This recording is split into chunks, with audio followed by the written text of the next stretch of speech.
안녕하십니까 여러분. 이번 주에는 연산자에 대해서 살펴보도록 하겠습니다. 저번 주에 우리가 전처리기에 대해 살펴봤고요. 많은 전처리기가 있었지만 샵 define과 샵 include문은 꼭 기억을 하고 있어야 되겠죠. 이번 주에는 우리가 많은 연산자에 대해서 살펴보도록 하겠습니다. 우선 연산자 오퍼레이터라는 것은 이렇게 여기서 더하기나 equal 같은 것을 연산자라고 합니다. 변수나 상수에 대해서 무엇인가 행하도록 하는 단어나 기호를 얘기를 합니다. 여기서 연산을 당하는 피연산자를 영어로는 오퍼랜드라고 얘기를 합니다. 여기 수라든지 풀이라든지 3 이런 것들을 피연산자 오퍼랜드라고 얘기합니다. 피연산자의 수에 따라서 다음과 같이 구분을 하고 있습니다. 항이 하나인 단항, 항이 두 개인 이항, 항이 세 개인 삼항 연산자 이렇게 구분을 합니다. 이 뿔뿔이나 마이너스는 보면 항이 하나이죠. 그 다음에 부호 더하기 3이면 플러스 3, 마이너스 2 이런 부호들도 역시 항이 하나입니다. 뒤에 있는 거를 이렇게 꾸며지고 있죠. 얘는 이렇게 뒤에 있는 거나 앞에 있는 것을 꾸며주고 있는데 항이 하나라서 단항 연산자라고 얘기를 하고요. 우리가 일반적으로 알고 있는 수학 연산자들은 이항 연산자죠. 이렇게 항이 두 개입니다. 연산자를 기준으로 해서 항이 두 개라서 이항 연산자라고 하고 특이하게 C 언어에서는 삼항 연산자도 있습니다. 그게 물음표 콜론 연산자인데 이렇게 항이 물음표 앞에 하나, 물음표 뒤에 하나, 콜론 뒤에 하나 이렇게 항이 3개인 삼항 연산자도 있습니다. 그리고 괄호나 이런 대괄호, 콤마, 에스터리스크, 이퀄 같은 연산자는 쓰이는 위치에 따라서 구두점일 수도 있고 연산자일 수도 있습니다. 컴파일러가 알아서 판단을 합니다. 우리가 C 언어에서 프로그램을 구성하는 기본 단위로 토큰이 있다는 것을 예전에 배웠죠. 토큰에는 5가지 종류가 있고요. 예약어, if, for, integer, 캐릭터 이런 것들 예약어라고 하죠. 32개의 단어입니다. 연산자 오늘 배울 것이고요. 구두점 앞전에 많이 나왔었죠. 그 다음에 식별자 변수나 상수의 이름입니다. integer x라고 했을 때 그 x가 식별자입니다. 상수 constant 10 A 이런 것들을 상수라고 하죠. 숫자 상수, 문자 상수 이렇게 5가지를 모아서 우리는 C 언어의 기본을 구성하는 단위 토큰이라고 얘기하고 그것들을 구분하기 위한 용도로 사용하는 기호를 또 구두점이라고 얘기를 합니다. 구두점. 오늘 배울 것은 연산자이고요. 연산자와 이 구두점은 공통적으로 사용하는 그 기호들이 있습니다. 그래서 이런 것들인데요. 이런 것들은 어디에 쓰이냐에 따라서 연산자인지 구두점인지 구분이 필요합니다. 물론 컴파일러가 알아서 구분을 해줘요. 자, 구두점의 이 대괄호, 그 다음에 소괄호, 별표, equal, 쉼표 이런 것들은 구두점으로도 쓰이고요. 그 다음에 오늘 배우는 연산자로도 쓰입니다. 여기서 지금 얘들은 다 구두점으로 쓰인 예들이 되겠습니다. 예를 들어서 여기서 얘는 오늘 배우는 연산자, 대입 연산자가 아니고 equal sign인 배열을 초기화할 때 사용하는 변수나 배열을 초기화할 때 사용하는 구두점입니다. 구두점. 이거 같은 경우에도 이제 괄호도 이 연산자의 우선순위가 가장 높은 연산자인데 여기서 쓰이는 이 괄호는 이 구두점으로 쓰이는 괄호가 되겠습니다. 연산자의 우선순위 한 수식의 연산자들이 여러 개 있을 때 우선순위가 제일 높은 것은 역시 괄호입니다. 괄호. 괄호들이 또 중첩되어 있을 때는 내부 괄호가 우선순위가 높아요. 자, 이렇게 해서 이런 연산식이 있다 했을 때는 이거 먼저 하고 그 다음에 바깥쪽 괄호를 한다는 얘기죠. 사칙 연산은 곱하기 나누기가 우선순위가 높고 더하기 빼기가 그 다음입니다. 우선순위가 같으면 왼쪽에서 오른쪽으로 연산이 진행이 됩니다. 자, 이 식이 어떻게 연산이 되냐면 제일 먼저 괄호 안에 이게 첫 번째로 실행이 되고요. 그 다음에 곱하기가 두 번째 연산 우선순위에 의해서 실행이 됩니다. 나머지 이제 더하기 빼기 더하기만 남았는데 이렇게 우선순위가 같게 되면 이렇게 이 방향으로 왼쪽에서 오른쪽으로 진행을 합니다. 그래서 세 번째 빼기가 네 번째 더하기가 다섯 번째로 실행이 되겠습니다.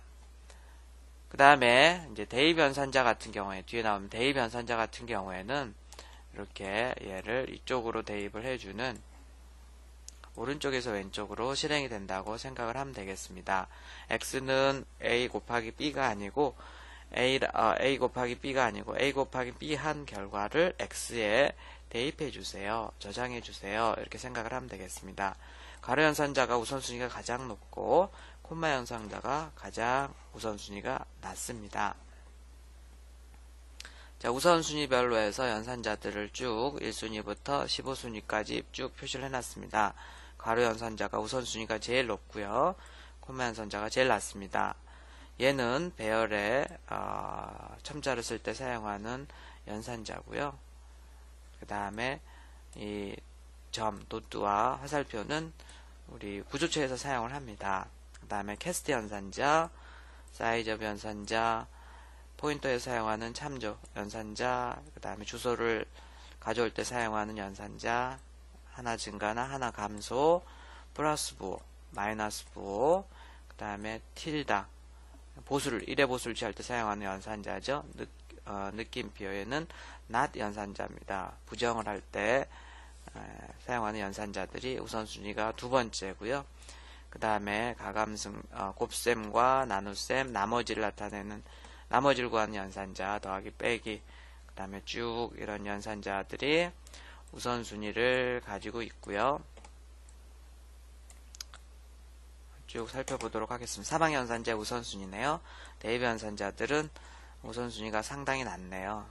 대입연산자들은 뭐 플러스 이꼴, 마이너스 이꼴, 곱하기 이꼴 되게 많습니다.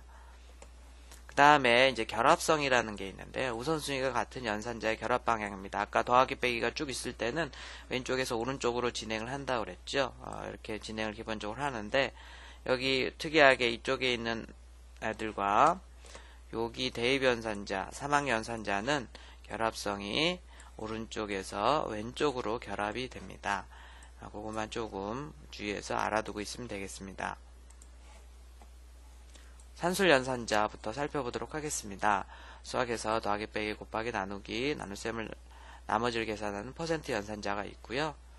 이 연산자는 우선순위가 같고 더하기 빼기보다 우선순위가 높습니다. 결합 방향은 수학에서 같이 왼쪽에서 오른쪽으로 진행을 합니다.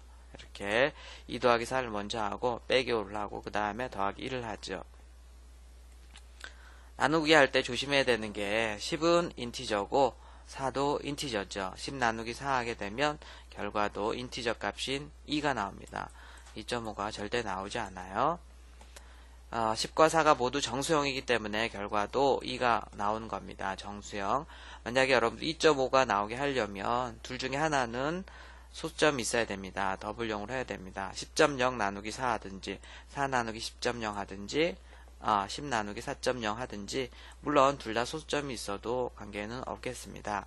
하나만 있어도 C 언어에서는 자료형이 서로 다른 혼합연산에는 기억장소의 크기가 큰 쪽으로 통일시켜서 연산이 이루어집니다. 그래서 더블형은 8바이트고 인티저는 4바이트이기 때문에 더블과 인티저의 연산에서는 결과가 더블형으로 나온다는 것이죠. B연산 중 하나만 더블형이어도 그 결과가 더블형으로 나오게 됩니다. A%B는 A를 B로 나누었을 때 나머지를 구하는 겁니다. 둘 다 정수여야 하고요. 이렇게 우리가 그냥 나누기를 하면 아까 몽만 나왔죠. 몽만.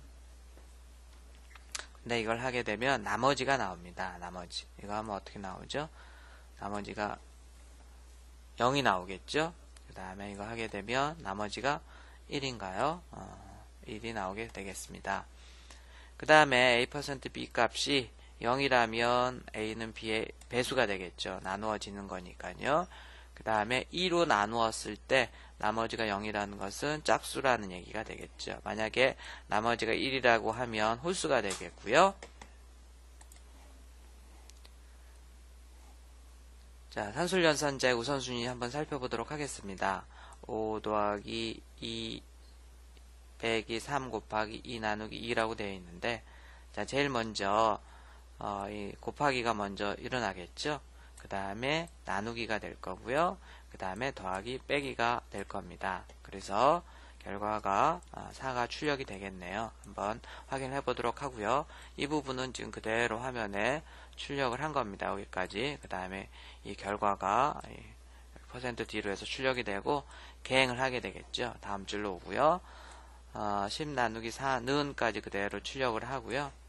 이렇게 해서 퍼센트 뒤로 출력을 하니까 2가 나오겠습니다. 그 다음에 10% 4라고 출력을 하는데 이거 퍼센트 두 번 한 거 이유가 있었죠. 왜 그렇습니까? 이 퍼센트는 사실 프린트F의 문장 중에 문법 중에 쓰이는 것이라 퍼센트 자체를 출력을 하려면 퍼센트를 두 번 써야 됩니다. 그래야지 하나가 무시가 되고 이렇게 퍼센트가 출력이 되죠. 그래서 요기만큼이 출력이 되고 결과가 이쪽에 출력이 되니까 나머지가 2가 나오겠죠. 이 퍼센트로 써야 된다는 거 기억납니까? 이런 퍼센트 같은 것을 특별한 문자를 뭐라고 한다고 그랬죠? 기억납니까? 그렇죠. escape sequence라고 합니다. 확장 문자열이라고 하고요. 역슬래시와 영문자나 특수조합으로 이루어진 문자 조합을 얘기하는데 보통 이제 여기까지가 역슬래시로 이루어져 있네요. 다음 줄로 떼라, 계행. 다음 줄로 계행, 탭. 8칸 정도 떼라. 그 다음에 내장 배수를 B 한번 올려주고요. 요 자체를 출력하려면 역슬래시를 두 번 하죠. 그 다음에 이거 작은 따옴표 출력하려면, 큰 따옴표 출력하려면, 물음표 출력하려면 이렇게 되고요. 그 다음에 퍼센트를 출력하려면 퍼센트를 두 번 쓴다 그랬죠. 여기 바로 여기 지금 요 얘기가 되겠습니다. 얘네들은 두 개의 문자로 보이지만 두 개의 문자가 하나의 의미를 갖는 단일 문자가 되겠습니다. 그래서 특별한 애들이라고 해서 escape sequence 확장 문자열이라고 얘기를 하고요. 퍼센트를 출력하려면 퍼센트를 두 번 써야 된다. 이제 다낭, 산술, 연산자에 대해서 살펴보도록 하겠습니다. x가 10이고요.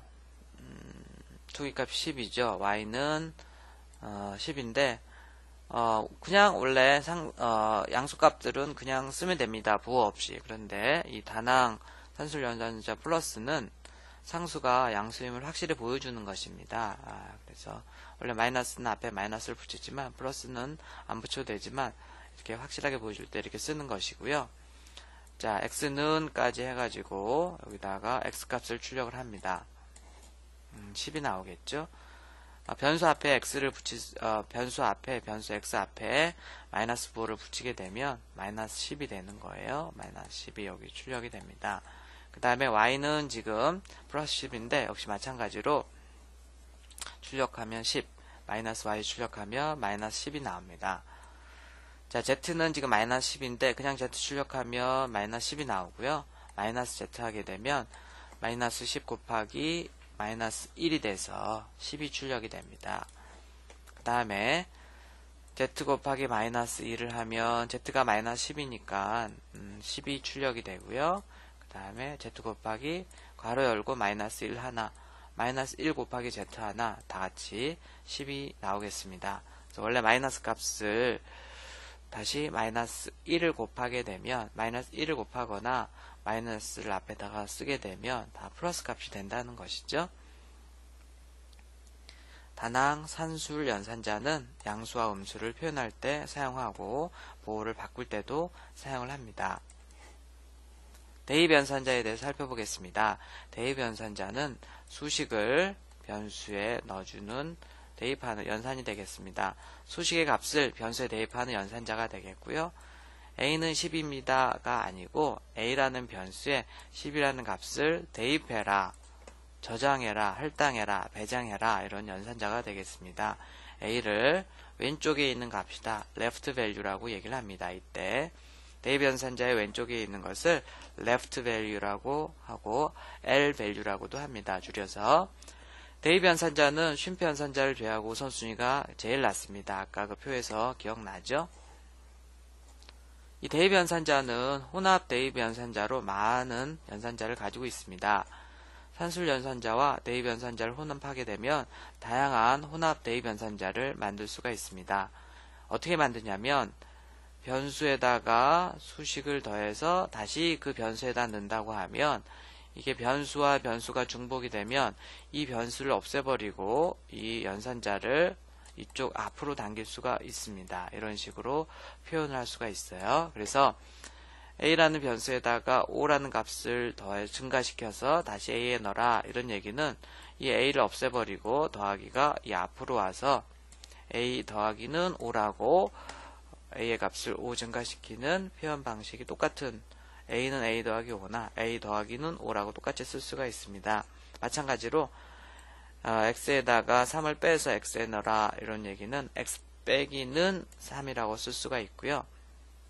넘은 넘 곱하기 2라고 되어 있는 것은 넘이 같으니까 이게 앞으로 가서 넘 곱하기는 2라고 쓸 수 있습니다. 토탈은 토탈 나누기 2라고 되어 있는 것은 토탈 나누기는 2라고 쓸 수가 있고요.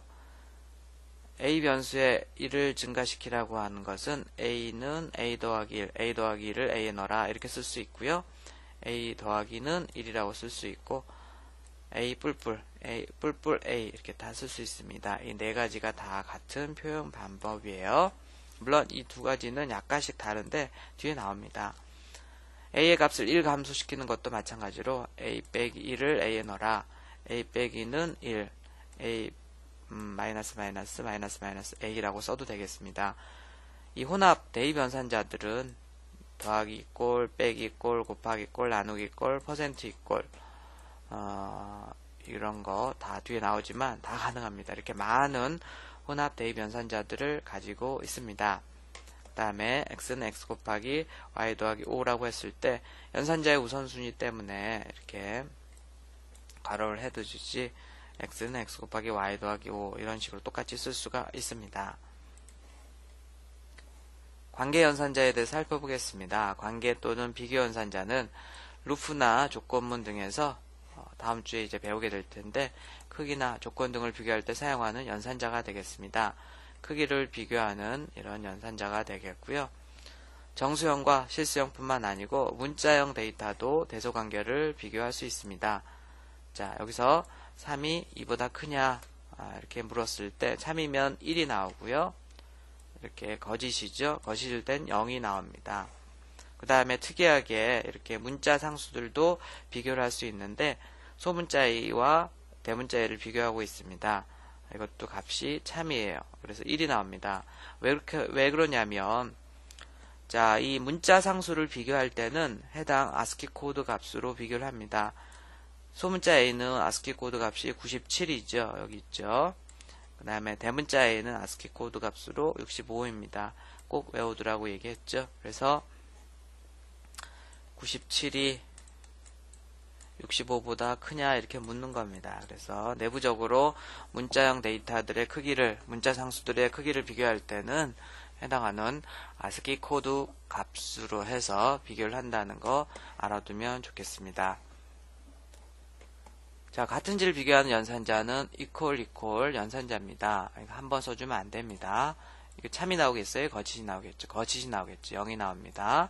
참이 되겠죠? 1이 나옵니다. 자, 넘 값이 1이냐 이렇게 묻고 있는데 이거는 잘못 쓴 거죠. 이거는 그냥 대입연산자입니다. 한번 쓰게 되면 대입연산자이기 때문에 1을 넘에 넣어라 이렇게 되어 있기 때문에 여러분들이 생각한 거랑 전혀 다른 결과가 나옵니다. 물론 문법적으로 오류가 없기 때문에 컴파일러도 이 논리적인 오류를 검출하지 못합니다. 넘이 1입니까? 이렇게 묻고 싶을 때는 반드시 이퀄 연산자를 두 번 써야 됩니다. 2번. 또 같지 않은지를 비교하는 연산자는 not equal입니다. 이게 이제 C 언어에서는 not으로 익히는 연산자고요. not equal 연산자를 씁니다. 자, 이게 참이겠어요? 거짓이겠어요? 3 not equal 5 참이 되겠죠? 1이 나오겠네요. 자, 넘값이 1이 아니면 여성이라고 추적해라 이런 것들이고 이 부문 같은 거는 이제 다음 주에 배우도록 하겠습니다. 넘이 1이 아니면 여성이라고 출력을 해라. 같은지 비교한 연산자는 equal equal, 다른지 비교한 연산자는 not equal이 되겠습니다. 논리 연산자를 살펴보겠습니다. 논리적으로 and, or와 not. and와 or는 두 개의 피연산자가 필요하고요. not 연산자는 한 개의 피연산자가 필요합니다. and 연산자는 두 피연산자가 모두 참일 때 참이 되겠고요. or 연산자는 둘 중 하나만 참이면 참이 되겠습니다. 여기 지금 이 써놓은 vertical bar는 원래 이렇게 되어 있어요. 여기 잠깐 떼져 있죠. 키보드에 보면 엔터키 위에 있는 것이 파이프라고 보통 부르는 vertical bar라고 하는 걸 두 번 써주게 되면 논리적으로 or를 할 때 사용하는 연산자입니다. not 연산자는 피연산자가 참이면 거짓, 거짓이면 참을 만듭니다. 자, 예를 들어서 A와 B라는 두 개의 값이 있었을 때 이게 둘 다 거짓이면 참 거짓, 참이라고 했을 때 논리적으로 and라는 것은 이렇게 둘 다 참일 때만 참이 나오고요. or는 둘 중에 하나만 참이면 참이 나옵니다. 그 다음에 not A라고 하면 A가 여기 있네요. 0일 때 1일 때 0이 나오는 그 부정을 취하는 참이면 거짓으로, 거짓이면 참으로 만드는 연산자가 되겠습니다. 논리 연산자들은 뭐 이렇게 복학생이면서 안경 낀 사람 and 연산이겠죠. 이면서 and 연산이 되겠고 여학생이거나 안경 낀 사람 이런 거 할 때는 or 연산이 되겠죠. 논리 연산자의 경우에는 short circuit rule이라는 걸 따릅니다. 자, 여기 지금 7번째 줄과 8번째 줄이 그런 룰이 되겠는데요. 일단 한번 쭉 살펴보겠습니다. 자, 참이겠어요? 거짓이겠어요? 참이겠죠. 참이면 1이 나오고요. 이것도 참이죠. 참이니까 1이 나옵니다. 1과 1을 참과 참을 and 취하면 또 1이 나오겠죠. 참이 나오겠죠. 그래서 참일 단 출력해보면 1이 나옵니다. 그 다음에 이것도 참이고, 자, 그런데 이건 거짓이네요. 그런데 오화 연산이니까 참이 나오겠네요. 1이 나오겠죠. 자, 이거는 거짓이죠. 그 다음에 얘는 참입니다. and니까 거짓이 나오겠네요. 그 다음에 0이 아닌 수는 모두 다 참입니다. 그래서 5가 참이고요. not 5 쓰게 되면 0이 나옵니다. 그 다음에 A는 5고 B는 0이고 두 개를 B는 0이니까 거짓이 되겠네요. 그래서 and를 취하게 되면 거짓이, or를 취하게 되면 참이 나오겠습니다. 자, A가 5니까 not을 취하게 되면 거짓이 나오겠습니다. 여기에서 이 7, 8행은 short circuit rule이라는 것인데요. or와 and에서 왼쪽 항, 여기 이것들이죠. 왼쪽 항들만 가지고 참 거짓을 판별 가능한 경우에는 오른쪽 항은 아예 계산을 하지 않습니다. 무슨 얘기냐면, 자, 여기 지금 7번째 줄에서는 오화 연산을 하고 있죠. 근데 이게 참이잖아요, 이미. 그러면 하나가 참이면 더 이상 뭐 해봐야 0이건 1인건 뒤에 거에 관계없이 참이 나오겠죠. 그래서 오른쪽 항이 참인지 거짓이 관계없이 참이 되기 때문에 오른쪽 항은 비교조차도 실제로 연산조차도 하지 않는 이런 룰을 숏서킷 룰이라고 얘기합니다. 마찬가지입니다. 8번째 줄에도 보면 이 왼쪽 항이 거짓입니다. 그런데 다음에 and 연산이기 때문에 얘가 참이건 거짓이건 어차피 거짓이 되겠죠. 그래서 이 오른쪽 항인 이거를 계산하지 않습니다. 여기는 뭐 이렇게 지금 나와 있지만 이쪽에서 사실 뒤에서 증가나 감소를 시킨다든지 이런 연산이 있다고 할지라도 그 연산은 실행이 되지 않는다고 생각을 하면 되겠습니다. 관계 연산자와 논리 연산자를 혼합해서 이제 많이 사용을 하는데요. 예를 들어서 우리 스코어라는 값이, 변수값이 90에서 95 이상 미만이면 A라는 학점을 출력을 하고 싶습니다. 그래서 수학적으로는 보통 스코어가 여기서부터 여기 사이면 이라고 이렇게 쓸 수가 있는데, 이렇게 써서는 논리적으로는 지금 뭐 문법적으로는 오류가 없습니다. 그런데 논리적으로 맞지 않아요. 왜냐하면 자, 관계연산자가 두 개가 있습니다. 이게 두 개가 관계연산자인데, 우선순위가 같으면 왼쪽에서 오른쪽으로 연산을 진행하는 결합상을 가지고 돼 있어요. 그래서 이게 우선 이거부터 계산이 됩니다. 이거부터. 자, 스코어가 예를 들어서 92가 들어가 있다고 합시다. 스코어 값이 92예요. 그러면 참이죠. 참이니까 여기 1이 나오겠습니다. 그래서 1, 95, 또 참이죠. 참이기 때문에 제대로 나오는 것 같지만, 그러면 제가 98도 한번 넣어볼까요? 스코어를 98. 자, 98이면 A가 출력이 되면 안 되죠. 그런데 자, 이거 봅시다. 참이에요, 거짓이에요? 역시 참이죠. 그러니까 1이 나오고 여기 참이 돼서 98도 A로 출력이 됩니다. 98은 A 플러스로 출력이 돼야 되는데, 이렇게 이 논리 연산에서는 잘못 출력이 되고 있죠. 그래서 만약에 C 언어에서 범위를 구하고 싶다. 내가 90에서 90 이상, 95 미만이라고 하고 싶으면 이런 구간이 되겠죠. 우리 수학에서 했듯이 반드시 90보다 크고 90 크거나 같고 95보다 작은 그걸 두 개를 AND를 취해줘야지 됩니다. 그래서 이렇게 해주면 안 되고요. 반드시 어떤 구간을 비교를 할 때는 이렇게 AND 연산자를 이용해서 뭐보다는 크거나 같고 뭐보다는 작고 이런 식으로 표현을 해줘야 되겠습니다. 자, 그 예제가 있는데요. 스코어가 92일 때, 자, 여기 이렇게 이걸 주석을 달고 이걸 해보면 92일 땐 요형이 잘 나와요. 그런데 98이나 100을 넣어도 A가 나와버립니다. 그래서 이렇게 하면 안 되고요. 반드시 이렇게 해서 90보다는 크거나 같고 95보다는 작을 때 A를 출력해라. 이런 식으로 해줘야 됩니다. 아까 다 설명을 했던 부분이죠. 책을 한번 꼼꼼하게 다시 읽어보기 바랍니다. 윤년 판단 조건이 되겠습니다.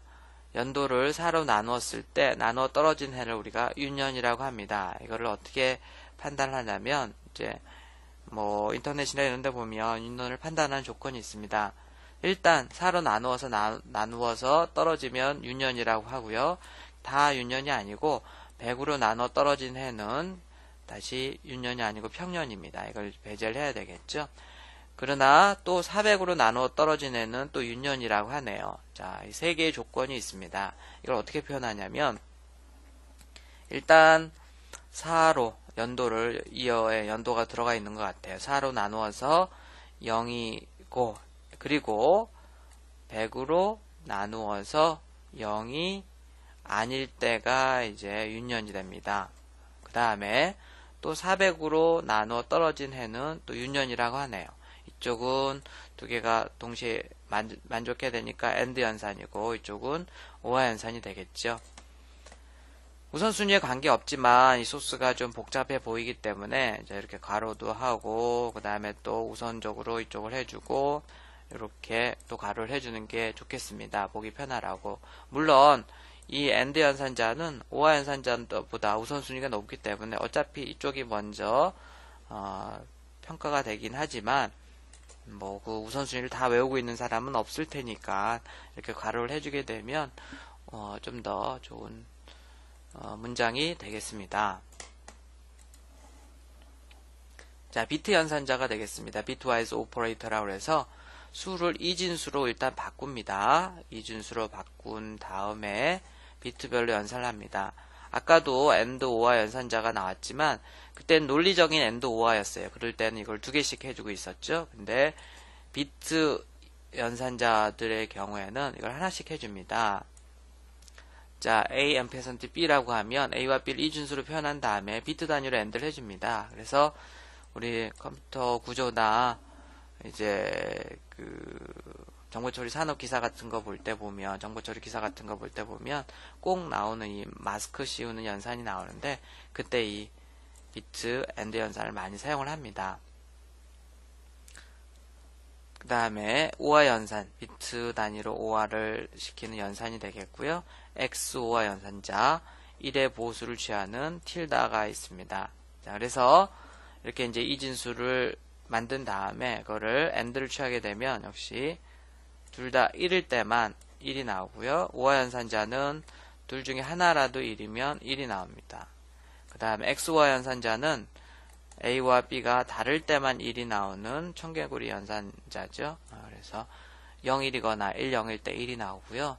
그 다음에 보수를 취한다는 것은 A의 보수를 취한다는 것은 0일 때는 1이 나오고 1일 때는 0이 나오는 것이 보수를 취하는 것입니다. 0을 1로, 1을 0으로 바꾸는 게 1의 보수예요. 비트 연산자의 예가 되겠습니다. 16진수로 지금 1, 인티저형 A라는 변수에 저장이 되는데, 초기 값이 되어 있는데요. A라는 것을 실제로 풀어 헤쳐보면, 이렇게 이제 4바이트니까 4바이트가 되겠고, 제일 뒤에 1이 들어가 있겠습니다. 3 같은 경우에는 마찬가지로 제일 뒤에 2비트만 11이 되겠네요. 자, 이것을 비트별로 해서 AND. 실제로 16진수에서는 물론 이렇게 되어 있을 테고요. 이 진수를 표현하면 이렇게 되겠습니다. 자, 1로 쭉 바꾼 다음에 16진수 하나는 이 진수 4개로 표현할 수 있는 거, 4비트로 표현할 수 있는 거 알죠? 그래서 일단 비트 AND를 취하게 되면 이 마지막 2개만 둘 다 1이기 때문에 1이 나오고요. 나머지는 다 0이겠죠. 그래서 1이 출력이 될 겁니다. 그 다음에 OR을 하게 되면 이게 마지막에 2비트가 1이 나오겠죠. 11은 1, 01도 1일 테니까요. 그래서 3이 나오겠네요. 11이라는 것은 3을 얘기하죠. 그 다음에 A와 B를 XOR을 시키고 있습니다. XOR을 시키고 있는데, 자, A가 1이고 B가 3인데요. 그걸 XOR을 시키니까 2가 나오죠. 여기 지금 같을 땐 0이 나오고 다를 때 1이 나오니까 1, 0이니까 2가 되겠죠. 2가 나오는데요. 다시 한번 B를 가지고 XOR을 시키게 되면 1이 나오네. 1. 원래 A의 값인 1이 나오네요. 그래서 우리가 이제 여러분들이 암호화니 이런 것들을 배우다 보면 암호화하는 방법들이 아주 많이 있습니다. 평생 걸려도 풀지 못하는 암호 방법도 있고 이런데, 가장 간단한 암호화 방법이 바로 이렇게 어떤 수에다가 XOR를 시켜주면 되겠습니다. 어떤 수에다가 그 키값으로 XOR를 시켜주면 암호화가 돼서 다른 값이 나와 있어요. 근데 그거를 다시 같은 키값으로 XOR을 한 번 더 시켜주게 되면 원래 그 수를 얻을 수가 있죠. 이걸 암호를 푸는 거를 복화라고 얘기하는데, 이렇게 어떤 수를 가지고 XOR을 시켜주고 다시 그 수로 XOR을 시키게 되면 원래 값으로 다시 복원할 수 있는 가장 간단한 종류의 암호화 방법이 바로 XOR로 암호화를 시켜주는 방법이 되겠습니다. 그 다음에 이 틸다는 1의 보수를 취하는 겁니다. 여기 지금 0이 다 1로 바뀌겠고, 그 다음에 1은 0으로 바뀔 테니까 이렇게 1111은 우리 16진수로 F죠. F. 그래서 다 F 쭉 되고 2나 하나가 모자르는, 2개가 모자르는 C가 나오겠죠. 그래서 이렇게 해서 쭉 출력이 됩니다. 보수 취하는 거. 1의 보수를 취할 수가 있습니다. 그 다음에 쉬프트 연산자가 있겠습니다. 우측의 숫자만큼 좌측 혹은 우측으로 비트를 쉬프트를 시킵니다. 양의 정수의 경우 좌측으로 쉬프트를 하게 되면 한 비트씩 쉬프트 시킬 때마다 원래 값의 2배가 됩니다. 우측으로 쉬프트 시키면은 원래 값의 2분의 1배가 됩니다. 자, 여기 보면 0, 1, 1, 0이라고 되어 있죠. 얘가 지금 2, 4니까 6이 되겠죠. 6. 10진수로 하면 6인데, 이거를 이렇게 오른쪽으로 한번 시프트 시켜 보겠습니다. 이렇게 하나씩 이쪽으로 오죠. 그러면 3이 되죠. 3이 되고, 그 다음에 왼쪽으로 한번 시프트 시키게 되면 8, 4에서 12가 되죠. 그래서 오른쪽으로 시프트를 시키면 나누기 2가 되고요. 왼쪽으로 시프트를 시키면 곱하기 2가 됩니다. 시프트 시킬 때 빠져나가는 비트가 1이 되면 오버플로우나 이쪽으로 빠져나가면 오버플로우, 아래쪽으로 빠져나가면 언더플로우가 발생해서 곱이나 이 n승으로 곱이나 나누기가 되지 않습니다. 비트가 빠져나가지 않으면 계속 이 n승으로 곱이나 나누기가 되겠죠. 자, 90을 이렇게 쉬프트 2번 해라 이런 얘기는 이 진수로 만든 다음에 왼쪽으로 2번 쉬프트를 합니다. 그러면 처음에 180, 그 다음에 또 360 이렇게 2배 계속 곱하기가 되고요. 쉬프트 연산자의 피연산자는 정수형만 가능합니다. 부호 있는 정수형도 가능하지만 일반적으로 부호 없는 형만 사용을 하고요. 이렇게 하게 되면 A를 이 진수로 다 바꾸고 난 다음에 B 비트만큼 왼쪽으로 이동을 합니다. 1이 나가지 않으면 2의 N승, 2의 B승으로 곱이 되는 효과가 됩니다. 한번 쉬프트 할 때마다 이 식으로 곱해지면 된다고 생각하면 2가 곱해진다고 생각을 하면 되겠습니다. 반대로 이쪽으로 쉬프트 시켜주게 되면 역시 이 진수를 표현한 다음에 B 비트만큼 오른쪽으로 이동을 하게 되는데요. 정보의 손실, 즉 1이 빠져나가지 않으면 2의 B승으로 나누어지는 효과가 있습니다.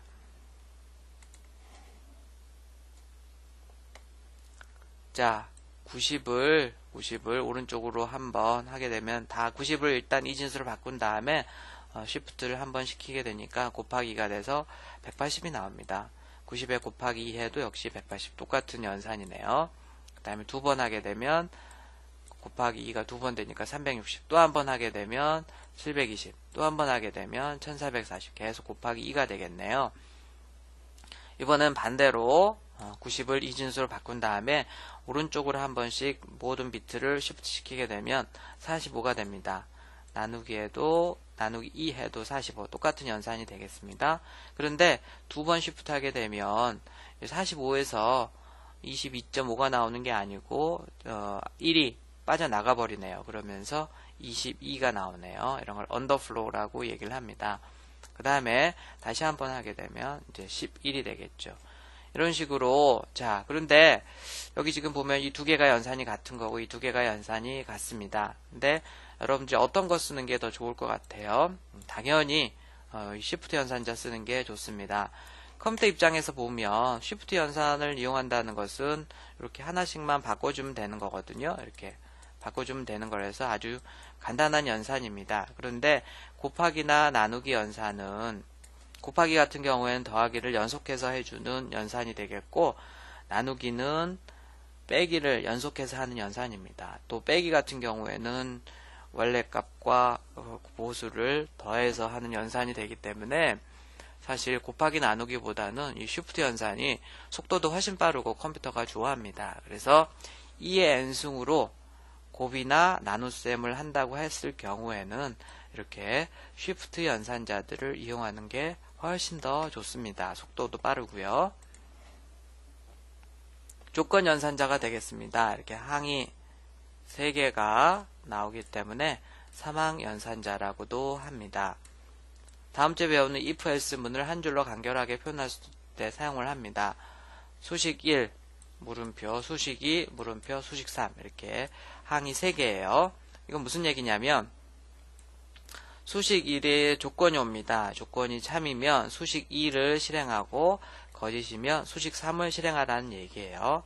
자, 이게 조건인데 이게 만약에 i가 j보다 크면 i를 실행하고 그렇지 않으면 j를 실행하라는 얘기입니다. 그래서 무슨 얘기냐면 i가 j보다 크면 i가 튀어나와서 max 값에 대입이 되고요.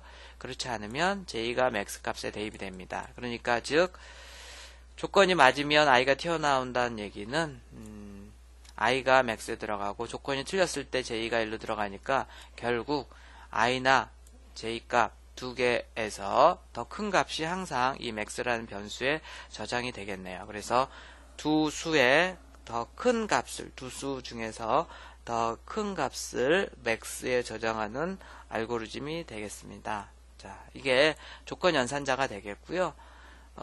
이걸 이제 다음 주에 배우면 알겠지만 if문으로 쓰게 되면 if문 다음에 이렇게 괄호 안에 조건이 오고요.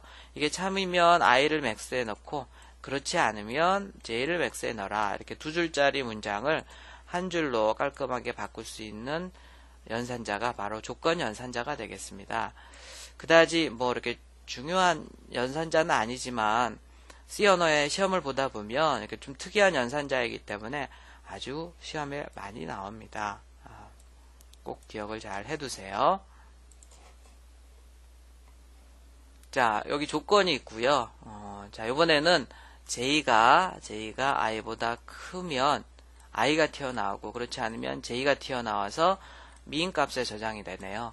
자, 이 조건이 참인 경우는 지금 J가 더 큰 경우인데 그때 I가 나온다는 얘기는 더 작은 값을 미인값에 넣어라 이런 뜻이 되겠죠. 작은 값을. 그래서 이렇게 두 값이 들어갔을 때 I의 값인 E가 더 작은 값인 E가 민값에 들어가겠네요. 그래서 출력이 되겠고 자 이거는 앞에와 달리 지금 두 개의 수 중에서 더 작은 값을 알아내서 민 변수에다가 저장을 해주는 그런 소스가 되겠습니다.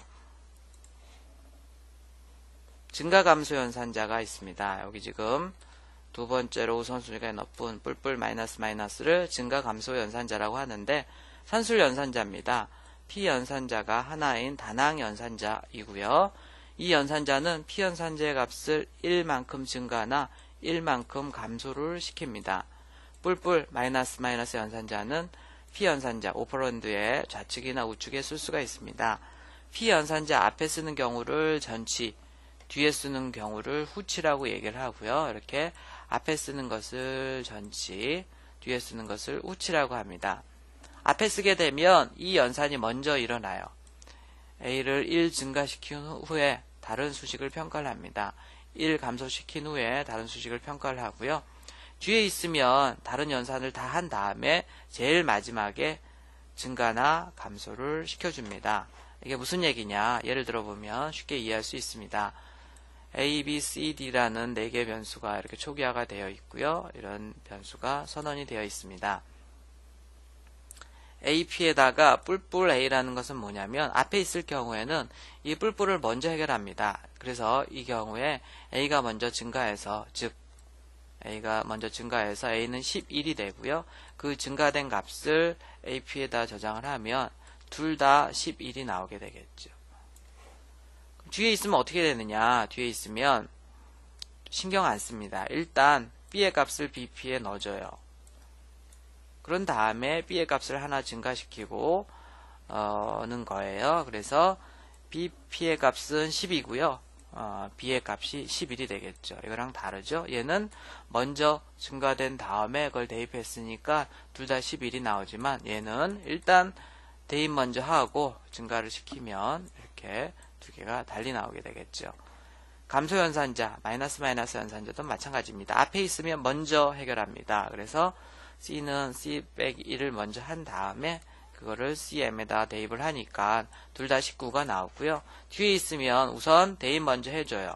그러니까 D의 값인 20이 DM에 들어가고요. 그 다음에 D를 하나 빼줍니다. 그러니까 DM에는 20, D에는 19가 되겠죠.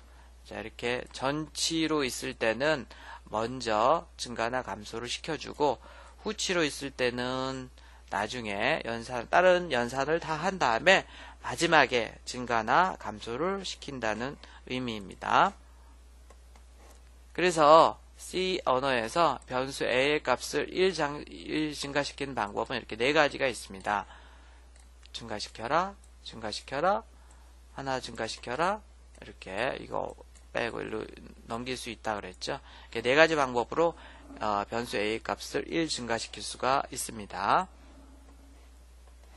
캐스트 연산자 아주 중요한 연산자입니다. 꼭 알아두세요. 자, 가로 양쪽에다가 어떤 형을 쓰는 것을 캐스트 연산자라고 합니다. 이런 것들이죠. 인티저, 캐릭터, 더블, 가로 열고 닫고 하면 되겠고 C 언어에서는 자료형이 서로 다른 혼합 연산제는 기억 장소의 크기가 큰 쪽으로 통일시켜서 연산이 이루어진다고 했었죠. 자, 예를 들어서 3 나누기 4다.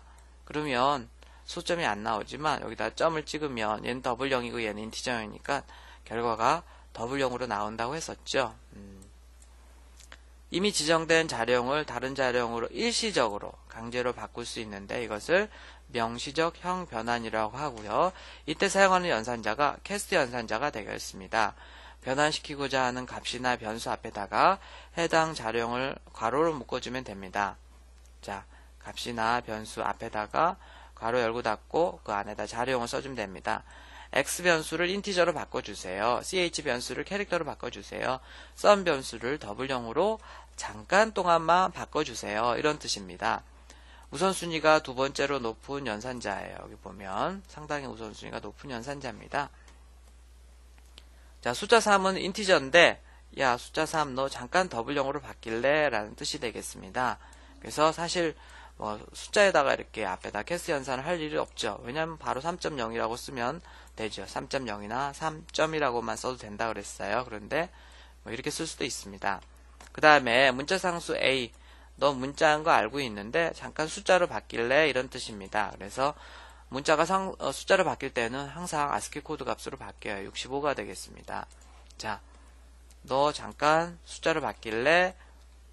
숫자 65가 되고요. 숫자 65 그냥 출력하면 65가 나옵니다. 그런데 너 문자로 바뀔래? 라고 하면 문자, 대문자 A가 나오게 되겠습니다. 이런 식으로 캐스트 연산자는 잠깐 동안 내가 원하는 형으로 바꾸는 연산자이고요. 아주 많이 사용이 됩니다. 자, x는 10, y는 4 인티저형이고요. z는 더블형입니다. x 나누기 y를 %D로 하게 되면 소수점이 잘려서 2가 나옵니다. 그런데 혹시 그거를 %F로 소점을 찍기 위해서 %F로 출력하면 2조차도 안 나오고 다 0.0000으로 나옵니다. 인티저형인데 %F로 출력하니까 이제 이런 결과가 나오는 것이고요. 그러면 이번에는 인티저 값 x 나누기 y 한 인티저 값을 z에다 넣으면 어떻게 하냐? z는 더블형이죠. 더블형인 z에 2를 저장하면 소수점만 붙어서 그거를 출력하면 %F로 출력하면 2.0이 나옵니다. 아직도 2.5가 나오지 않아요. 그럼 어떻게 해야 되냐면 x랑 y를 그냥 나누면 안 되고 하나를 캐스트 연산을 해줘야 됩니다. 이렇게 더블 x. 자, 이 얘기는 뭐냐면 x가 10인데 10.0으로 바꾸란 얘기예요. 나누기 4를 하게 되면 이게 두 개가 다른 형일 때는 둘 다 더블형으로 연산이 됩니다. 그래서 결과가 2.5가 나오고요. 물론 이 더블을 x 앞에 쓰지 않고 y 앞에 써도 됩니다. 그리고 또 같이 각각 더블형을 써도 되고요. 자, 그런데 그래서 %F로 하나, %LF로 출력하나 똑같습니다. 자, C 초창기 NCC에서는 이 %LF는 없습니다. 문법 중으로. 다만 비주얼 C 컴파일러에서 지원을 하는 거고요. C 언어에서도 이 99년 표준부터는 %F와 %LF가 동일합니다. 그래서 제가 이제 수업 시간에 보통 %LF를 많이 쓰죠. 자, 그런데 제가 여기다가 이렇게 한번 괄호를 해보겠습니다. Z 값으로 뭐가 나올까요? 2.5가 나올까요? 잘 생각해 보세요. 자, 안 나오죠. 괄호가 이제 우선순위에 의해서 x 나누기 y가 먼저 돼버립니다. 그러면 2가 되죠. 그거를 W형으로 바꾸면 2.0이 되죠.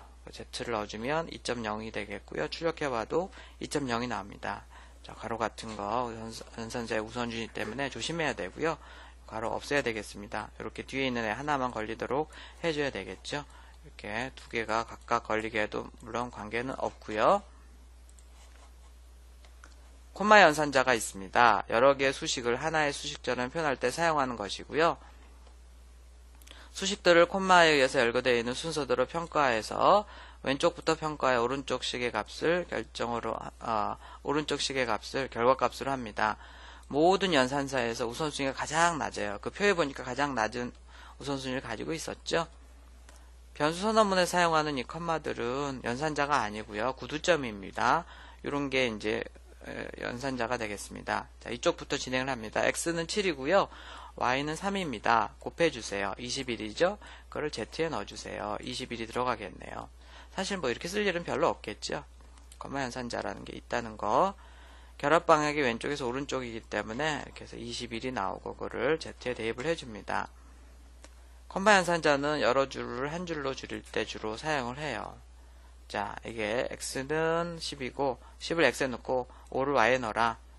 이렇게 쓸 수도 있죠. 근데 여기다 컴마를 써서 이 두 줄짜리를 한 줄에다가 쓸 수 있게 만드는 게 콤마 연산자가 되겠습니다. 사이즈 오브 연산자도 많이 사용을 합니다. 변수나 자료형, 배열 등에 차지하는 메모리 영역의 크기를 바이트 단위로 얻을 때 사용을 합니다. 자료형의 크기를 알고 싶을 때는 반드시 괄호를 사용합니다. 이렇게 자료형.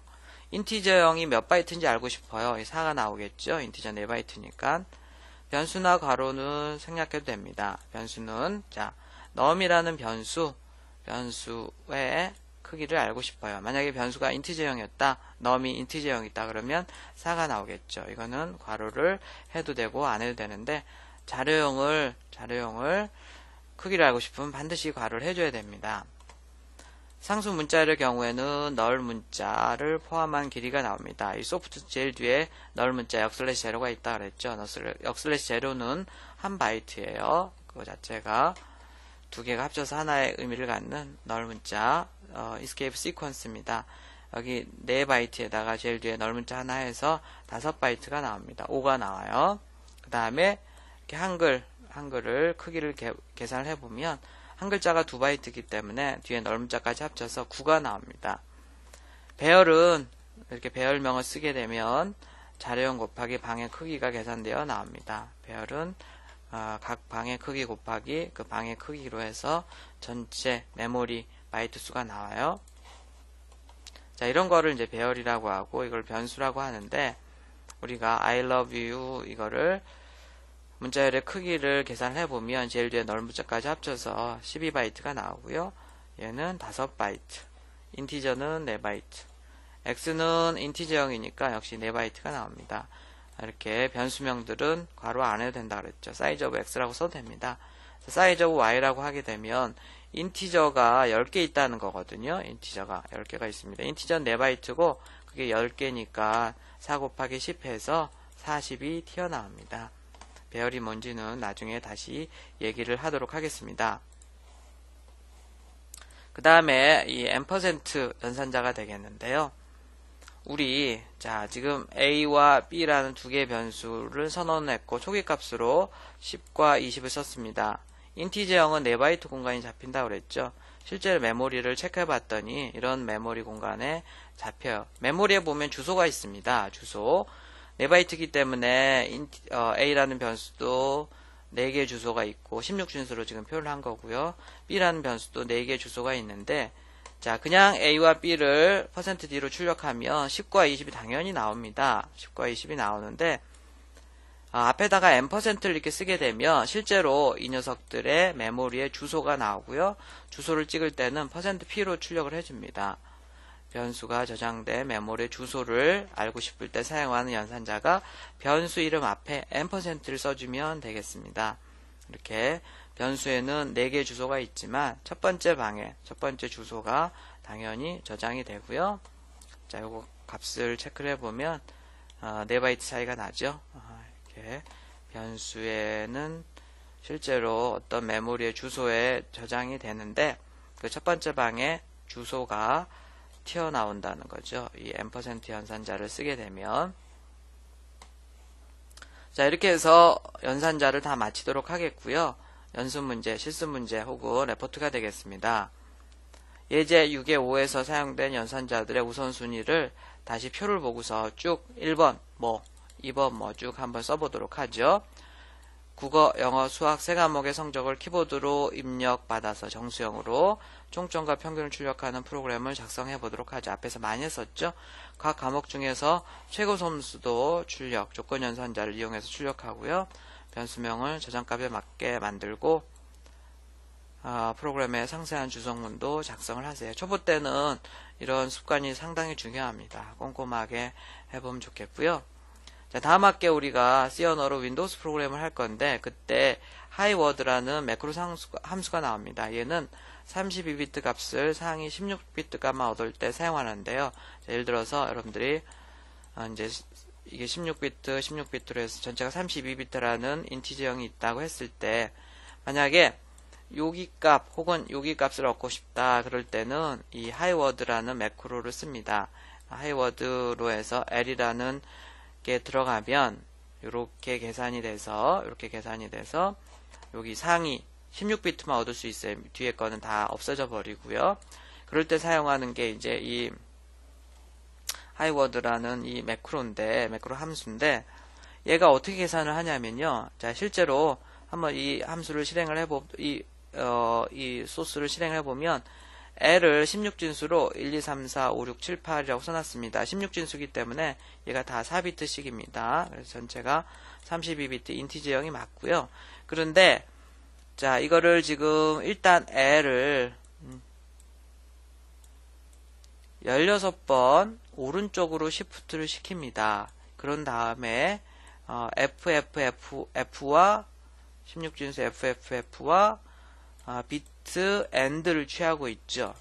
그러면 어떻게 나올까? 일단 뭐 소스가 있으니까 한번 결과를 보십시오. 그러면 아마 1, 2, 3, 4나 5, 6, 7, 8이 나올 거예요.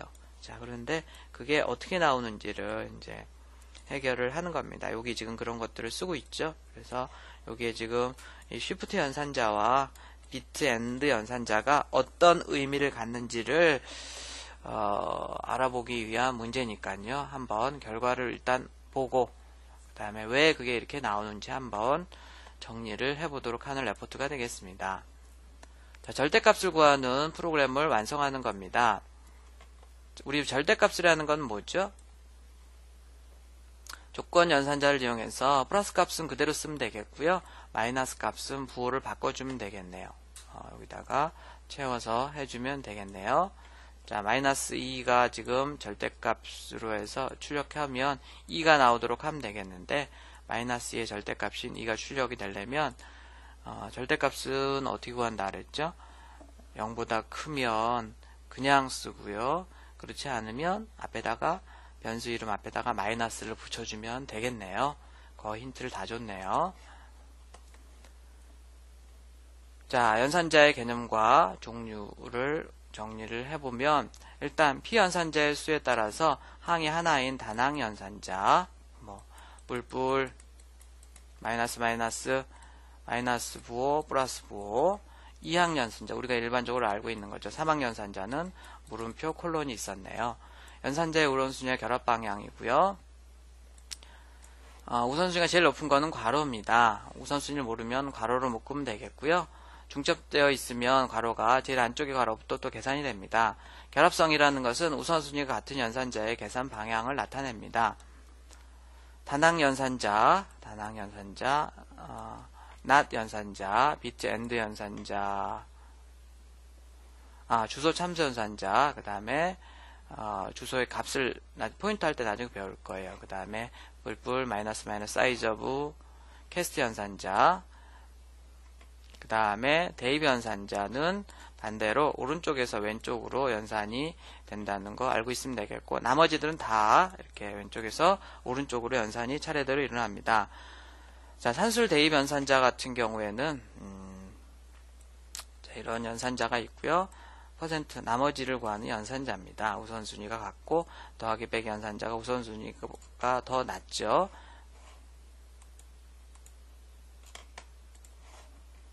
관계 논리 연산자들 크기를 비교할 때 사용을 하는데, 같은지 비교할 때는 이퀄, 같지 않은지를 비교할 때는 not equal, 아주 조심해야 되죠. 논리 연산자 같은 경우에는 논리적으로 이거나 not 이런 연산자가 있습니다. 비트 연산자들은 이게 하나씩이에요. 이진수로 다 바꾼 다음에 비트별로 연산하는 겁니다. XOR 연산자, 1의 보수를 취하는 연산자가 있고요. 조건 연산자는 이 if else 문을 한 줄로 줄여서 사용할 때 하는 게 물음표 콜론이고요. 이게 조건이 오고 조건이 참이면 얘가, 거짓이면 얘가 튀어나온다고 얘기했죠. 증가감소 연산자는 1만큼 증가시키는 뿔뿔, 감소시키는 마이너스 마이너스가 있고, 먼저 오면 먼저 연산을 해주고 뒤에 오면 다 연산을 한 다음에, 다른 연산을 한 다음에 마지막에 증가나 감소를 시킨다고 얘기했습니다. 캐스트 연산자는 기존의 자료에다가 이렇게 괄호를 하게 되면 뒤에 오는 변수나 상수가 잠깐 동안 해당하는 자료형으로 변경이 되고요. 나누기 연산을 할 때, 인티저형의 나누기 연산을 할 때 많이 사용을 합니다. 콤마 연산자는 우선순위가 가장 낮은 연산자고 여러 개의 수식을 하나의 문장으로 표현할 때 사용하고요. 사이즈 오브는 뒤에 나오는 변수나 배열이나 상수의 크기를 바이트 단위로 나타내주는 연산자입니다. 포인터 조작 연산자. 변수가 저장된 메모리 주소를 추출하는 이런 앰퍼센트 연산자가 있고요. 그 다음에 메모리의 주소로 가서 값을 참조하는 이 에스터리스크 연산자가 있습니다. 이건 포인터 할 때 나오고요. 이 점과 노트와 화살표 연산자는 구조체에서 상당히 많이 나옵니다. 아주 중요한 연산자고요. 우선순위도 제일 높은 연산자이죠. 나중에 다시 한번 얘기를 하도록 하겠습니다. 자, 이것으로 오늘 강의를 마치도록 하겠습니다. 수고 많았습니다.